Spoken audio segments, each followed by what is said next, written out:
ओम शांति। आज हमारी परम आदरणीय, परम श्रद्धेय, ममता की मूरत, ज्ञान रत्नों की खान, आदरणीय प्रकाशमणि दादी जी का पुण्य स्मृति दिन पर उनकी शिक्षाएं, मधुर स्मृतियों को याद करते हुए जैसे हर एक बात नैनों के सामने तरोताजा हो जाती है। आज स्वयं को मैं सौभाग्यशाली समझती हूँ कि ऐसे दादी जी की एक एक बात जब स्मृति में आती है तो ऐसा लगता है कि अद्भुत गुणों की खान थी वो। वैसे तो दादी जी के सानिध्य में ही मेरा समर्पण हुआ 1980 में, और उस समय दादी जी ने बड़े प्यार से, हुज्जत के साथ सभी को यही सुनाया क्लास में कि अक्सर बहनें अपने सेंटरों पर समर्पित हो जाती है, परंतु आज मधुबन को एक कन्या प्राप्त हो रही है जिस पर दादी जी का हक है, मधुबन का हक है। मुझे बहुत अंदर में ये महसूसता हुई और उस दिन से लेकर के यही फीलिंग आई, मैं मधुबन निवासी हूं।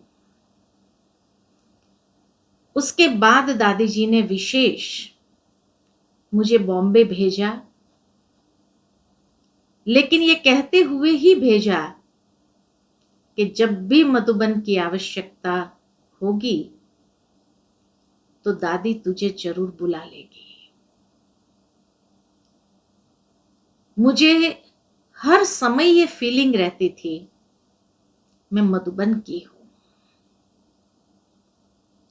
और इस तरह से जब भी दादी जी का बॉम्बे आना होता था तभी भी मुझे एक विशेष निकटपन का अनुभव होता था।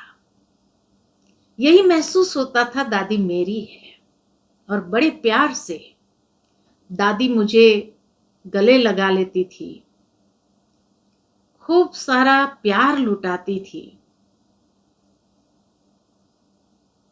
मुझे याद आती है एक घटना कि जब दादी जी बॉम्बे आए थे और दादी जी का प्रोग्राम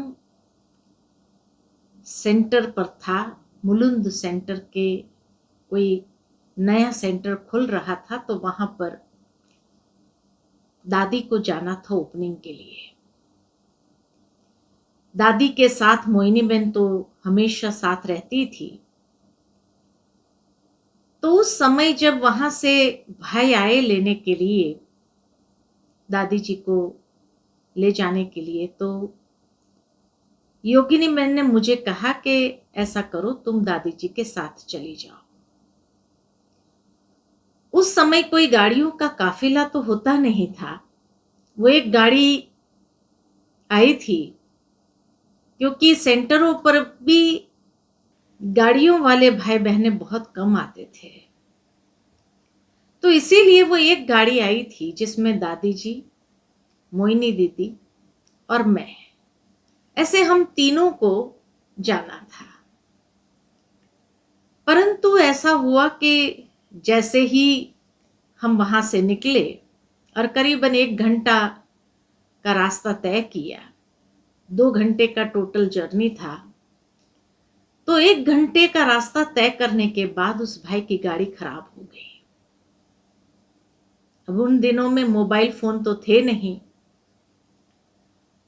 तो मुझे बड़ा खराब लग रहा था कि अब गाड़ी चल नहीं रही। भाई ने देखा और कह दिया कि अभी एक गाड़ी तो खराब हो गई दादी, अभी कोई दूसरा बंदोबस्त करते हैं। और मैंने किसी दुकान में जाकर के लैंडलाइन से फ़ोन किया योगिनी बहन को, तो कहा अभी अगर मैं गाड़ी भेजूं भी कोई, तो 1 घंटा आप लोगों को ठहरना पड़ेगा। तो दादी जी से पूछो कि भाई आप लोग कहीं ऐसी व्यवस्था है ठहरने की 1 घंटा, क्योंकि उन दिन बॉम्बे में भी बहुत कम सेंटर्स होते थे। बड़े बड़े पड़ाव में तो सेंटर्स होते थे, लेकिन छोटे छोटे स्थानों में तो सेंटर नहीं होते थे। और जहां जाना था वहां भी 1 घंटा और लगना था, वहां से भी गाड़ी आएगी तो भी 1 घंटा लगना था। तो दादी जी से पूछा कि हम 1 घंटे के लिए वेट करना पड़ेगा जब तक दूसरी गाड़ी आए। तो दादी जी इतनी निर्माण चित, दादी जी ने कहा कि हम 1 घंटे के लिए वेट करेंगे, वहां कितने भाई बहनें खड़े होंगे, क्योंकि ओपनिंग का जो टाइम दिया था उसके हिसाब से तो सारे भाई बहनें एकत्रित हो गए होंगे।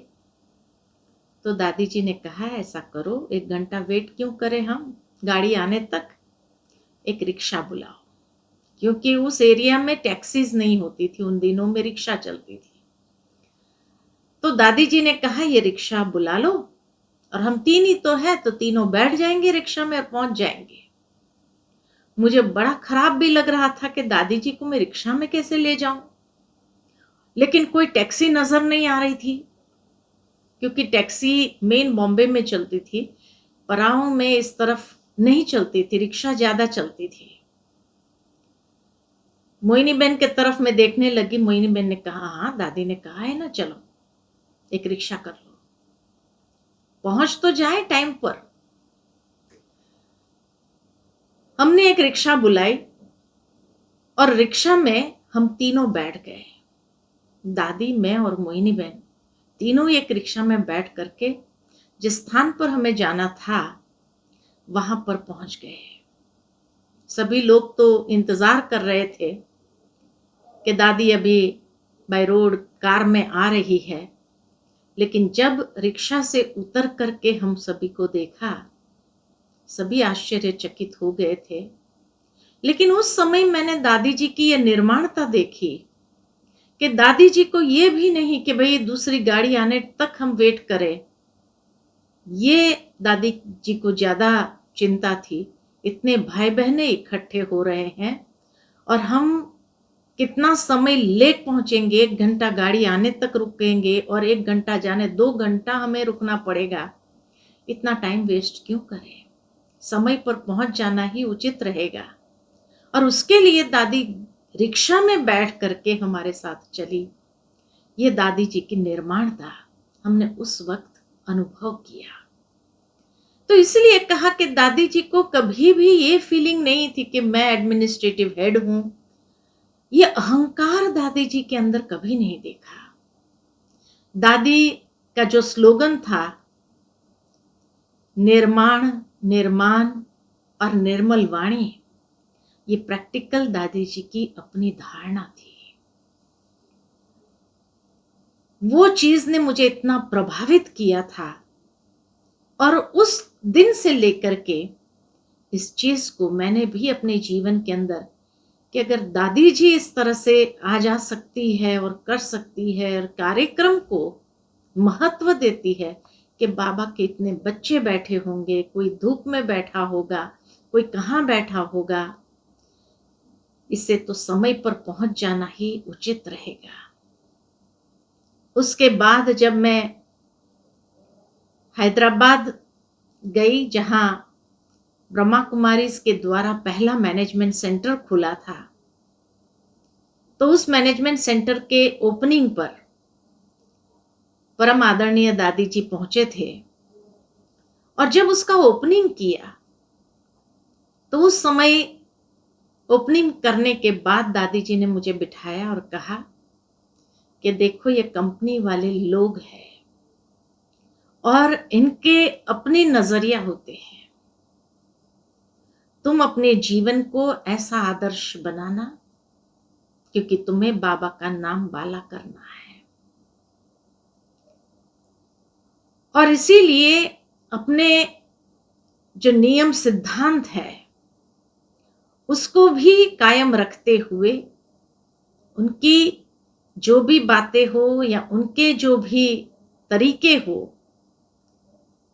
उसमें हमें अपने आप को ढालना नहीं है। और बहुत प्यार से दादी जी ने जैसे आशीर्वाद देते हुए वहां से गए। मधुबन पहुंच करके दादी जी ने एक पत्र लिखा मुझे, जो पत्र आज भी मेरे पास है।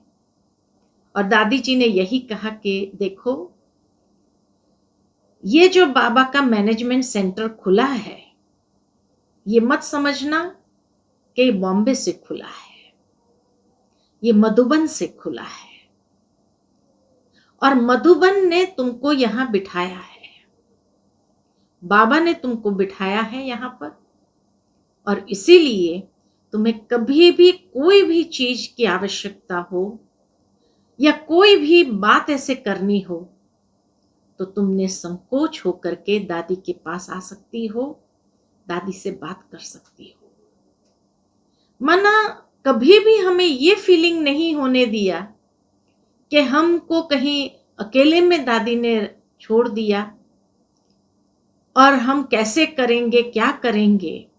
लेकिन हर वक्त हमें यही महसूस होता था कि हम मधुबन के तरफ से हैदराबाद के इस मैनेजमेंट ट्रेनिंग सेंटर में हैं। और इसलिए निरंतर ये अनुभव करते थे जैसे दादी जी की शुभ भावनाएं, आशीष हमारे साथ है। और इसलिए जो है वहां कोई भी कार्यक्रम करते थे तो हमें हर वक्त ये स्मृति रहती थी कि हमें बाबा का नाम बाला करना है। बाबा ने एक नई सेवा का द्वार खोला है और उसके लिए अगर दादी ने हमें निमित्त बना करके यहां रखा है तो जरूर बाबा का इसमें कुछ न कुछ विशेष कार्य समाया हुआ होगा। तो हर वक्त हमें दादी जी का जैसे ब्लेसिंग्स महसूस होता रहा और सदा ये फीलिंग आती रही कि दादी जी हमारे साथ है। उसके बाद जब मैं हैदराबाद से ही एक ग्रुप को लेकर के गई माउंट आबू शिविर के निमित्त, तो जैसे ही हमने द्वार से प्रवेश किया, पता नहीं एक अलग सी फीलिंग मुझे आ रही थी। खास करके जब मैं ट्रेन से हम आबू रोड पहुंचे और आबू रोड से माउंट जब बस में जा रहे थे, पता नहीं ये दृश्य देखते हुए मुझे अंदर में ऐसे ख्यालात आ रहे थे कि दादी जी को भी जब बाबा ने बुलाया था 1969 में और दादी जी को कहा कि भाई आपको ये कारोबार संभालना है, तो दादी जी ने कभी पीछे मुड़ करके ये नहीं कहा कि बाबा मेरा सेंटर है, मेरी ये सेवाएं हैं, मैं किसी को सौंप कर आती हूं, कुछ नहीं। और इतनी समर्पित बुद्धि होकर के दादी ने बाबा की हर बात को सिर माथे करके स्वीकार किया। उस दिन जब हम भी माउंट चढ़ रहे थे, सारे दृश्य प्रकृति के जो हरियाली थी उसको देखते हुए मन में यही संकल्प आया कि मान लो कि मुझे भी दादी जी अगर कहे कि तुम्हें यहां रहना है तो मुझे क्या करना चाहिए। क्यों ये विचार आ रहे थे मेरे मन के अंदर मुझे पता नहीं, लेकिन जैसे जो होनी होती है वो जैसे पहले से ही वो संकल्प मन के अंदर आरंभ हो जाते हैं। तो मेरे मन में यही आया कि जैसे दादी जी ने किया ऐसे ही मुझे भी करना है। और इसीलिए जैसे ही मैं गेट में प्रवेश हुई ग्रुप को लेकर के और शशिबेन के ऑफिस में गई, दादी जी आंगन में बैठे थे और दादी जी ने हाथ के इशारे करते मुझे बुलाया और बुलाकर पूछा कितने दिन के लिए आई हो। मैंने कहा दादी ये ग्रुप को लेकर आई हूँ शिविर के लिए और इसके साथ ही 5वें दिन में चले जाएंगे। दादी ने तुरंत मुझे कहा टिकट कैंसिल करा दो, ग्रुप को भले जाने दो और तुम यहाँ रुक जाओ। कोई खास सेवा तो नहीं है हैदराबाद में? मैंने कहा नहीं। तो कहा दादी चाहती है कि तुम थोड़ा दिन यहाँ रुको।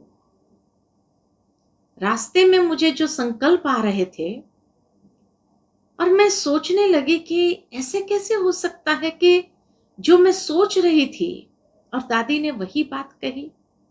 खैर उसके बाद दादी ने मुझे पूछा कि तुम चन्ना रेड्डी को जानती हो, कभी मिली हो उसको? मैंने कहा हाँ, रक्षाबंधन के समय मिली थी, उनके पास हम गए थे राखी बांधने के लिए। दादी जी ने कहा भी वो राजस्थान का गवर्नर बना है और उसने इच्छा व्यक्त की है कि मैं ब्रह्मा कुमारी इसका कोर्स करूं। शीलूबेन तो शिविर में बिजी है, वो जा नहीं सकती है।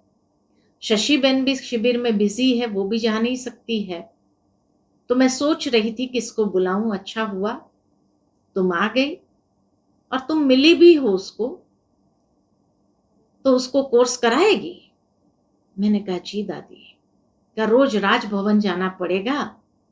तुम एक बार वहां जाकर के देख के आओ और वहां जो प्रकार की तैयारी करनी है उसने कहा कहलवाया है कि यहाँ ही बैठ कर के हम कोर्स करेंगे, इसीलिए यहाँ पर आपको जो चाहिए जैसा चाहिए वैसा तैयार करके हम दे सकते हैं। मैंने कहा दादी अगर बाबा का कमरा जैसा कुछ बनाए, बाबा का फोटो अगर वहां लगाए और वहां बैठकर करे तो एक वाइब्रेशन, और नीचे सफेद चादर अगर बिछाई जाए तो बहुत अच्छा रहेगा, एक वाइब्रेशन बना रहेगा। दादी ने कहा ठीक है। दादी ने तुरंत भाइयों को कहा जैसा ही उसको चाहिए वैसा बना करके दो। और फिर उसका कोर्स आरंभ हुआ और कोर्स के दौरान जो है मेरी हर बातें रिकॉर्ड होती थी। मैं शाम को जाती थी कोर्स कराने के लिए, 6:30 बजे से 7:30 बजे तक कोर्स कराती थी।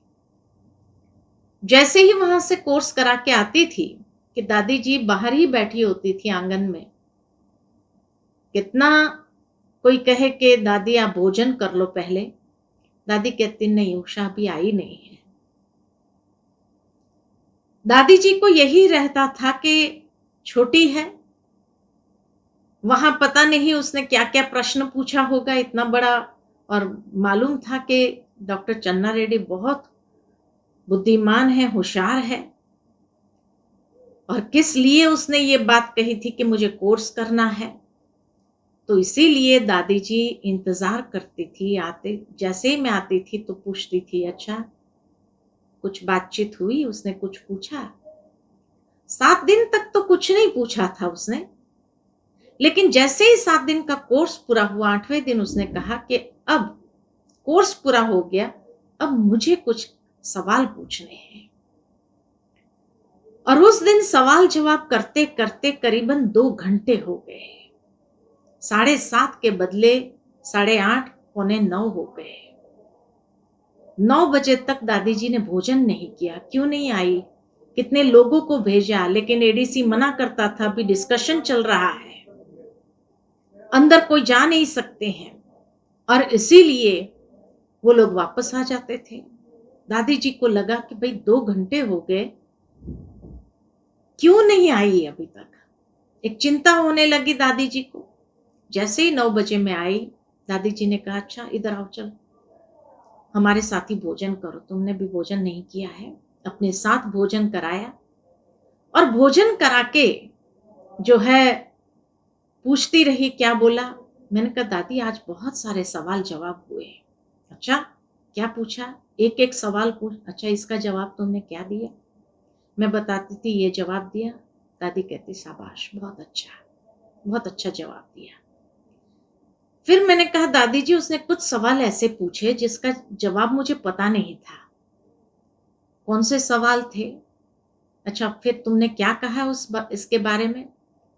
मैंने कहा मैं तो बॉम्बे में रहती हूँ, हैदराबाद में रहती हूँ और इसीलिए यज्ञ के कुछ कारोबार की बातें मुझे पता नहीं होती थी। तो मैंने यही कहा उसको कि मुझे पता नहीं है, मैं दादी जी से पूछ करके कल फिर आपको बताऊंगी। और चन्ना रेड्डी को भी इस बात में सच्चाई महसूस हुई कि जो चीज उसको पता नहीं है वो नहीं जवाब देती है, कहती मैं पूछ के आऊंगी और फिर जवाब दूंगी।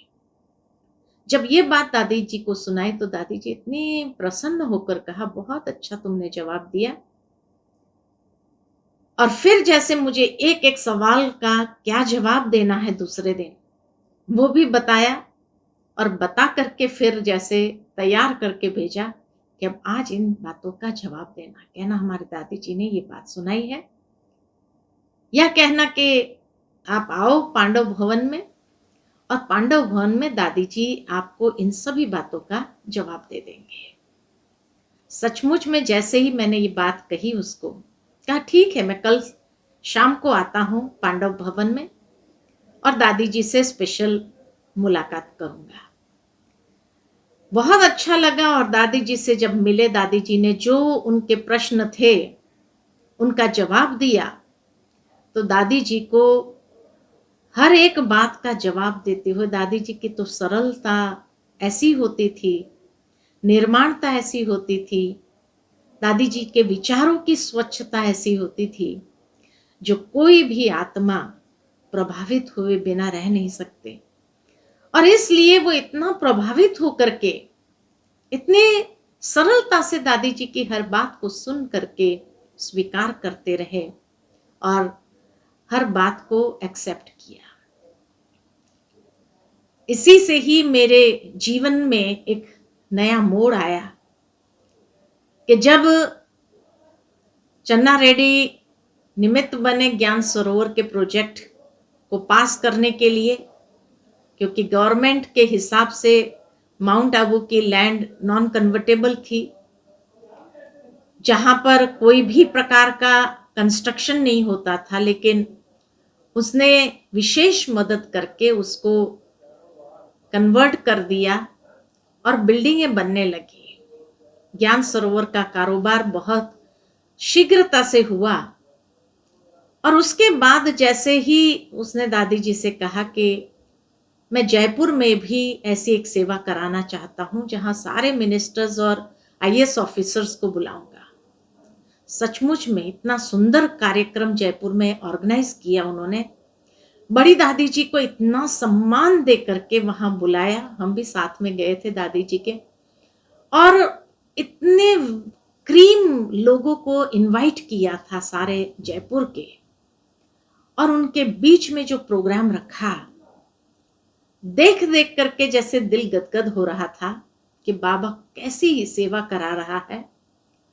और उसके बाद उसने दादी जी से कहा कि इन सब की सेवा, ये सबको भी कोर्स करना चाहिए, तो मुझे यही बहन चाहिए यहाँ जयपुर में, मैं एक मिनिस्टर कॉटेज देता हूँ।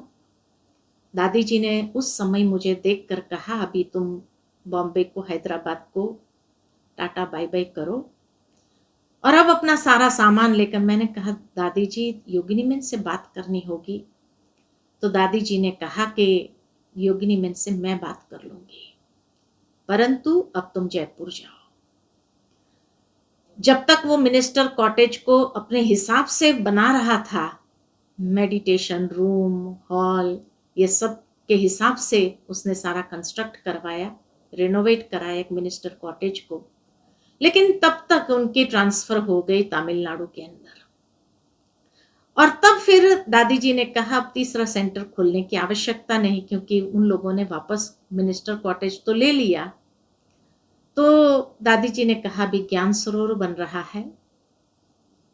बहुत प्यार से दादी जी ने मुझे बुलाकर कहा कि देखो उषा, दादी की इच्छा यह है कि तुम मधुबन में रहो, लेकिन फिर भी दादी तेरी इच्छा जानना चाहती है कि तुम अगर कोई सेंटर पर जाना चाहती हो, वापस हैदराबाद जाना चाहती हो, बॉम्बे जाना चाहती हो, मेरी खुली छुट्टी है, लेकिन दादी की इच्छा यह है कि तुम मधुबन में रहो, क्योंकि अब एक शीलू पहुंच नहीं सकती है, और ज्ञान सरोवर बनने के बाद तो यह सेवा का स्वरूप भी बदल जाएगा, बहुत विशाल हो जाएगा। तो हमें ऐसी योग्य टीचर यहाँ चाहिए।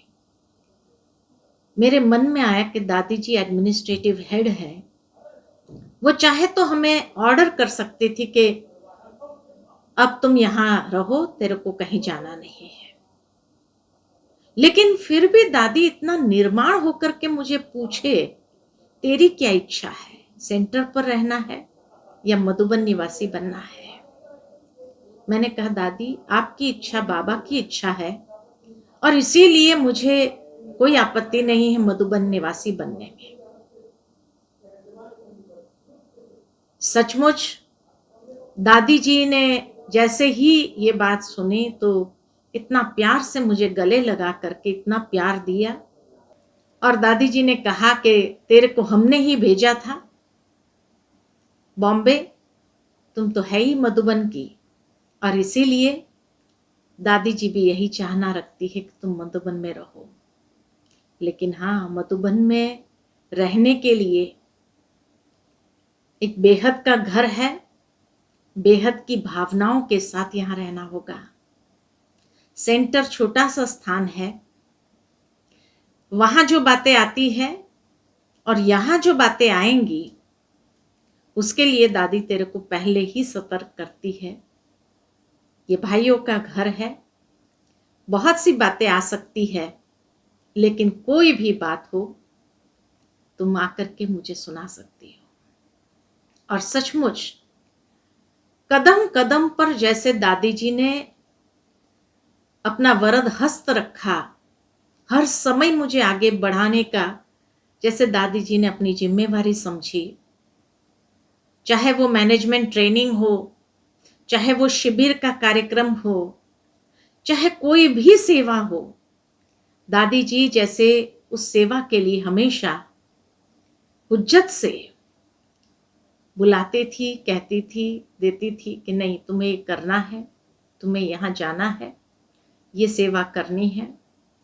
और मुझे बहुत खुशी होती थी इसी बात की कि डायरेक्ट दादी जी के छत्र छाया में जो प्रोग्रेस मेरा हुआ, हर तरीके से दादी जैसे आगे बढ़ाने की भावना रखती थी। दादी जी जब देखती थी कि किसके अंदर कौन सी विशेषता है, और उस विशेषता को देखते हुए उसको आगे बढ़ाने के लिए जैसे ही डायरेक्शन देती थी, तो बस उस डायरेक्शन के आधार पर चलते हुए प्रतिदिन आगे बढ़ना, हर कदम में प्रोग्रेस अनुभव करना, आध्यात्मिक जीवन के अंदर उन्नति का अनुभव करना, ये हमने दादी जी से जैसे वरदान के रूप में प्राप्त किया। और इसीलिए मधुबन आने के बाद विशेष सेवाओं के निमित्त दादी ने बनाया, चाहे मैनेजमेंट ट्रेनिंग को लेकर के मैनेजमेंट की जो सेवाएं होती थी, मधुबन से अनेक कंपनीज में भेजने का कार्य दादी जी का जैसे एक विशेष प्रेरणा रहती थी। और जब भी कोई ऐसा इनविटेशन मिलता था और दादी जी को कहते थे, तो भी जैसे दादी बहुत खुशी से हमें छुट्टी देकर के भेजती थी। जब भी कोई शिविर का ग्रुप आता था दादी जी से मिलने के लिए, तो उस शिविर के ग्रुप में भी ये महसूस करते थे हम कि उस शिविर के ग्रुप में जब बैठते थे तो दादी जी हमें कभी भी नाम से नहीं पुकारती थी।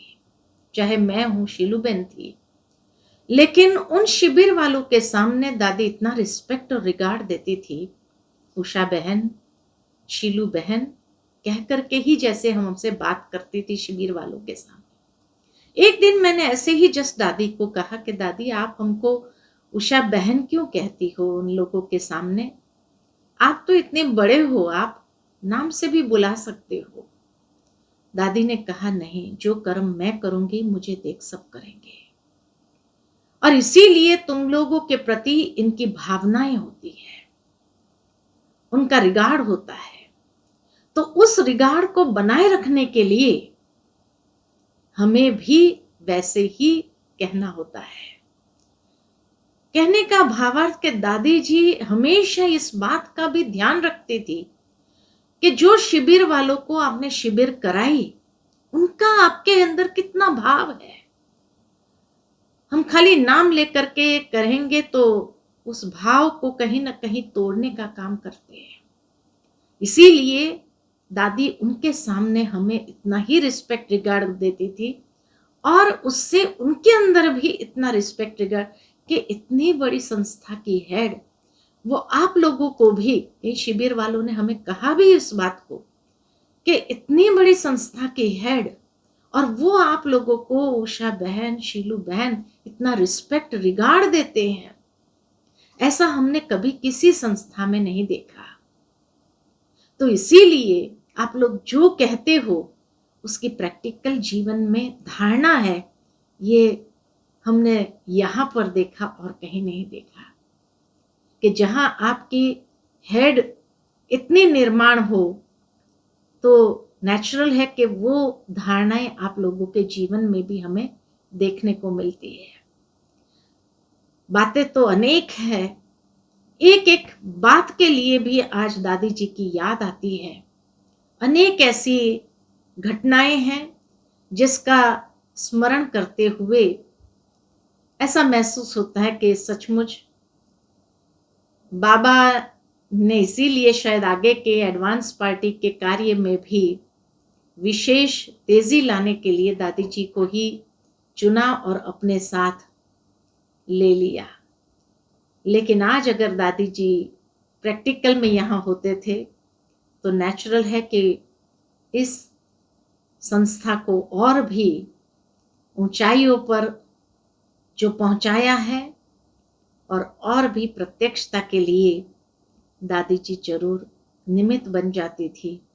और ये कार्य सारे विश्व के अंदर जिस तरह से दादी जी के नेतृत्व में दिन दुगुना रात चौगुनी बढ़ता रहा, ऐसे ही आगे बढ़ता रहे।